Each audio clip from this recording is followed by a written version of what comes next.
তো বন্ধুরা আজকে চললাম দামোদর নদী, পাশেই আমার বাগান বাড়ি। হ্যাঁ, তো আজকে নদীর কিন্তু অবস্থা খুবই মানে রাগজনক, মানে প্রচণ্ড রেগে আছে। সেই রাত্রিবেলা থেকে বৃষ্টি হচ্ছে, অনবরত বৃষ্টি চলেই যাচ্ছে।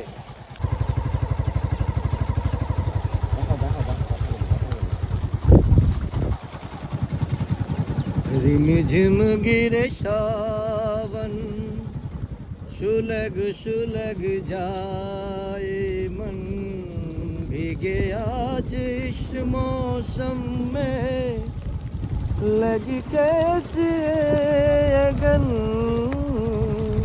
रिमझिम गिरे सावन। মানুষ সবাই যে যার নিজের নিজের কর্মক্ষেত্রে চললো, আমরা চললাম আমাদের কর্মক্ষেত্রে। তো চলুন, নদীর কাছাকাছি চলে এসেছি। আজকে নদীটা আপনাদেরকে দেখাই। তার মধ্যে থেকেও মানুষ পারাপার করছে। নৌকো মাঝি তো পার্সোনাল এখন নেই, সবারই পার্সোনাল নৌকো রয়েছে। তো সবাই যে যার নিজেই নৌকো বয়ে নিয়ে চলে যায়। বন্ধুরা, এই যে আমি চলে এসেছি নদীর ঘাটে। হ্যাঁ, এই যে নদীর ঘাট, এখানে নৌকো বাঁধা রয়েছে। হ্যাঁ, ওখানে আবার এটা কিন্তু শ্মশান ঘর আমাদের। হ্যাঁ, যত মানুষ মারা যায় সেই শ্মশান ঘাট এই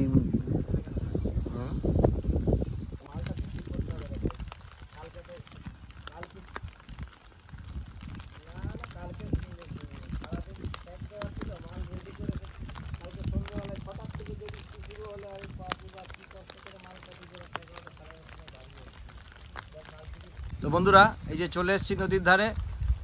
এটা হচ্ছে আমাদের বড়তলা। এখানে মানুষ নদীর ওপার থেকে নৌকা থেকে এসে এখানে একটু বিশ্রাম করে নিয়ে তারপরে যে যার নিজের কর্মস্থলে যায়। তো আজকে দেখুন নদীর কি অবস্থা। নদীতে একদম জল ভরে গিয়েছে, এপার ওপার একদম জল ছাপিয়ে গেছে। ওপারে মানে যে গ্রামটা রয়েছে মানা, সেই মানা, অন্ডাল মানা, সেই মানাতে এখন জল ওঠে নেই, কিন্তু তাও মোটামুটি ধরুন ওই 5-7 ফুট উপরে আছে তারা, কিন্তু জল একদম এপার ওপার পুরো ছাপিয়ে রয়েছে। দেখুন নদী একদম ভরে গেছে।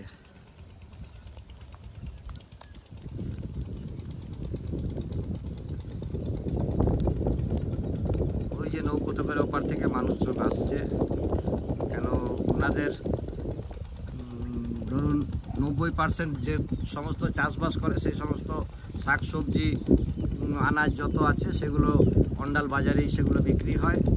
হ্যাঁ, তো ওই যে মনে হয় সবজি নিয়ে আসছে তারা নদীর নৌকোতে করে।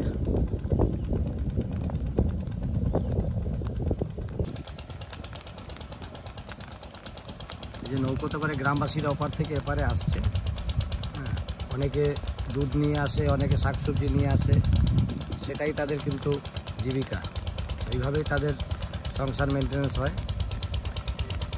এই যে আসছে ওনারা। হ্যাঁ, এতদিন তো ধরুন হাত নৌকোতে করে পেরিয়ে আসতো, কিন্তু এখন মোটর ছাড়া চলছে না। মানে জলের এতটাই না স্রোত, হাতে করে মানে নাগাল পাওয়া যাচ্ছে না, বাঁশ দিয়ে নাগাল পাওয়া যাচ্ছে না।